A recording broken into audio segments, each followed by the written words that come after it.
जलन। ममता बहुत ही सीधी और प्यारी लड़की थी, वहीं सुनील एक सरल और आगे बढ़ने की सोच रखने वाला लड़का। सुनील, बेटा सुनील कहाँ है? अरे जरा एक गिलास पानी तो दे दो। हाँ माँ, अभी आया। क्या माँ, पानी तेरे सर के पास ही तो रखा है, क्या हो गया है? तबीयत खराब है क्या?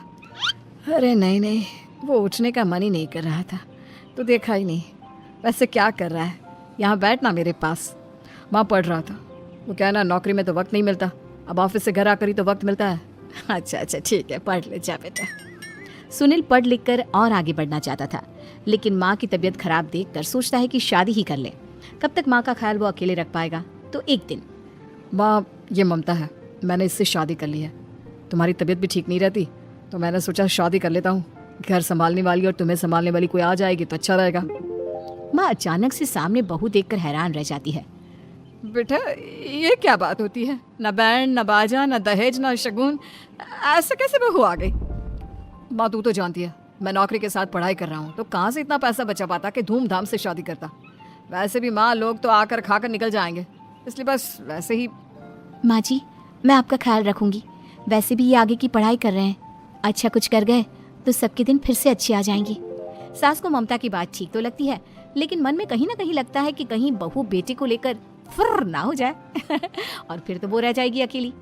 बेटा देख, मेरा जो कुछ भी है वो सुनील ही है, और सुनील का भी अब इस दुनिया में मैं ही हूँ और कोई नहीं। क्या सुनील?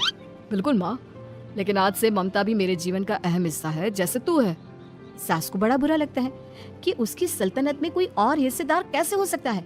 कैसे कोई और उसके 30 साल के बेटे की जिंदगी में अचानक से आकर बराबर का हिस्सेदार बन सकता है। देख बहू, मैं भले थोड़ा बीमार रहती हूँ, लेकिन इसका मतलब यह नहीं कि घर की चीजों में मेरा कंट्रोल खत्म हो गया है। मैं आज भी इस घर की रानी हूँ, समझी? बेटा सोचता है कि ये माँ को अचानक से क्या हो गया। कल तक जो माँ कहती थी कि जिंदगी का कोई भरोसा नहीं, वो अचानक से जंग के मैदान की झांसी की रानी कैसे बन गई? माँ क्या हो गया है? सब ठीक है ना? अचानक कैसी बात कर रही हो? ममता का आज पहला दिन है, स्वागत करो उसका। आसपास की आंटियों को बुलाओ, नई दुल्हन की मुंह दिखाई करवाओ। खैर, सास होने का फर्ज निभाती है और बाद में एक सहेली के साथ बाहर निकल जाती है। क्यों री बताया नहीं कि बेटे का ब्याह कर रही हो?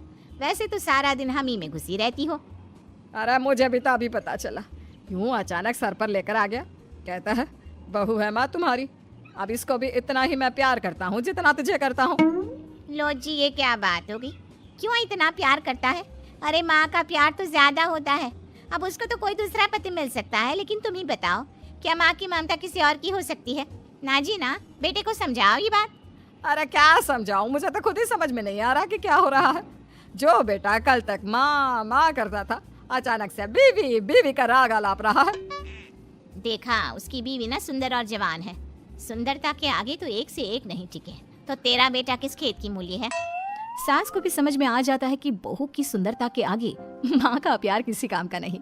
उधर बीवी, ए जी, अम्मा जी सहेलियों को छोड़ने गई थी, अभी तक आई नहीं, हम देख आए क्या? अरे रहने दो ना, आ जाएंगी। कहाँ जाएगी, उनकी आदत है, एक बार जाती है तो पूरी पंचायत खत्म करके ही आती है। अच्छा ही है, खाना वाना खा कर गई होगी। छोड़ो ना, घूमेगी तो खाना पचेगा, नहीं तो ऐसे ही खाट पकड़ लेगी। बहू भी शांत हो जाती है। उधर सास सोचती है कि आज थोड़ा देर से ही घर जाती हूँ, जब बेटा परेशान होकर ढूंढेगा तब मजा आएगा। बीवी को खुद ही पता चल जाएगा कि माँ के आगे उसकी दाल नहीं गलेगी। लेकिन वहीं दूसरी ओर घर पर, ए जी, माँ जी अभी भी नहीं आई, हमको तो घबराहट हो रही है कि क्या करें, जाकर पता करें किसी के घर। अच्छा कहाँ जाओगी ये भी बता दो। पहला दिन है तुम्हारा इस घर में और एक ही दिन में मोहल्ला छानोगी क्या? हाँ तो आप भी तो नहीं जा रहे हैं ना, हमको फिक्र हो रही है। अरे यार, ये रोज का है अम्मा का, खाओ और सो जाओ। बस फिर क्या था, बेटा बहू खाना खाते हैं और कमरे में सोने चले जाते हैं। उधर जब सास को कोई देखने नहीं आता तो वो हार कर घर आ जाती है, जहाँ वो देखती है कि सारे घर की लाइट्स बंद है। सास को गुस्सा आता है, बहू, ममता बहू कहाँ हो? लेकिन सारे दिन की थकी बहू को ऐसी नींद आती है जैसे किसी ने भांग की गोली खिला दी हो। वो तो नहीं उठती, उठकर आ जाता है बेटा। क्या बात है अम्मा, काहे चिल्ला रही हो? अरे सो जाओ ना, सुबह की थकी है बहू, वो सो रही है, जोर से बोलोगी तो नींद खुल जाएगी उसकी। माँ को गुस्सा आ जाता है। फिलहाल तो सो जाती है, लेकिन मन ही मन ढेर सारा जहर बहू के लिए भरा होता है।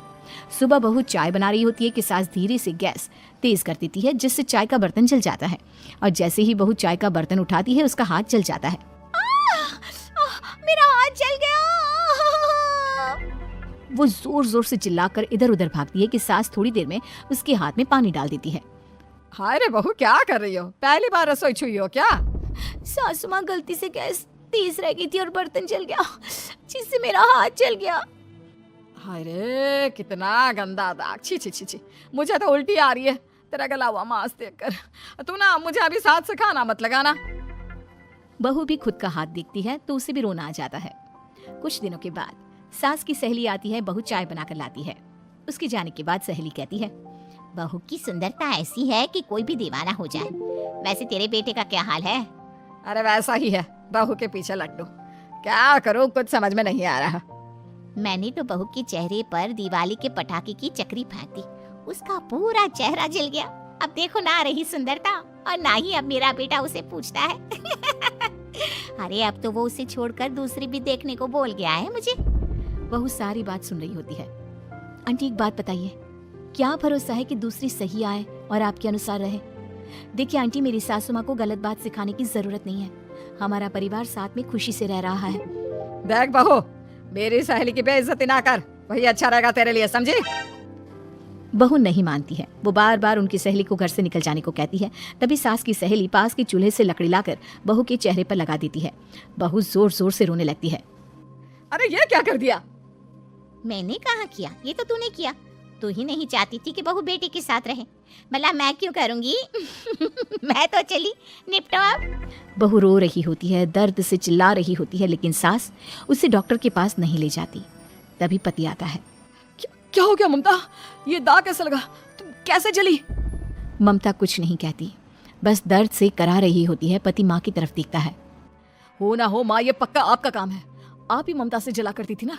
देखना माँ, अब पुलिस आएगी, केस बनेगा, लेकिन पहले मैं ममता को अस्पताल लेकर जा रहा हूँ। सभी अस्पताल जाते हैं, जहाँ डॉक्टर ममता की सास से कहते हैं, आपने तो नहीं जलाया ना बहू को? अब ममता की सास के तो पसीने छूट रहे होते हैं। वो घबरा कर कहती है, ना ना डॉक्टर साहब, कैसी बात करते हैं? हम क्या जलाएंगे अपनी बहू को? डॉक्टर ममता के पति से पूछते हैं, देखिए, क्योंकि ये ससुराल में जली है तो मामला पुलिस का बनता है, तो आप पहले पुलिस को बुलाइए, तभी इलाज पूरा होगा। सास डर जाती है कि अब तो बच्ची जिंदगी जेल में ही रहना होगा। रहने दीजिए ना, पुलिस को क्यों बुलाना? सारी हंसी खत्म हो जाएगी जब पुलिस के डंडे पड़ेंगे। बहू को जलाना भले ही बहुत आसान हो, लेकिन उसके बाद सारी जिंदगी जेल की हवा खाना। सास डर जाती है। पुलिस आती है। पास लेटी दर्द से करा रही ममता स्टेटमेंट देती है। तो क्या हुआ था? कैसे जली आप? ममता पास खड़ी सास को देखती है। बेटी बताओ, कैसे जल गई तुम? ओए काका का किरण वाली शाहरुख, चुप, बिल्कुल चुप। सास चुप। सभी इंतजार करते हैं कि ममता क्या बोलेगी। जी मैं खाना बना रही थी, लकड़ी उड़कर मेरे ऊपर गिर गई और मैं जल गई। सास बहू की बात सुनकर रोने लगती है। देखा माँ, कितनी समझदार है ममता। ये चाहती तो, हाँ बेटा, ये चाहती तो मैं आज जेल में होती। मुझे माफ कर दे, मैं आगे से अभी कभी ऐसा नहीं करूंगी। बहू के साथ मिलकर रहूंगी, मुझे माफ कर दे।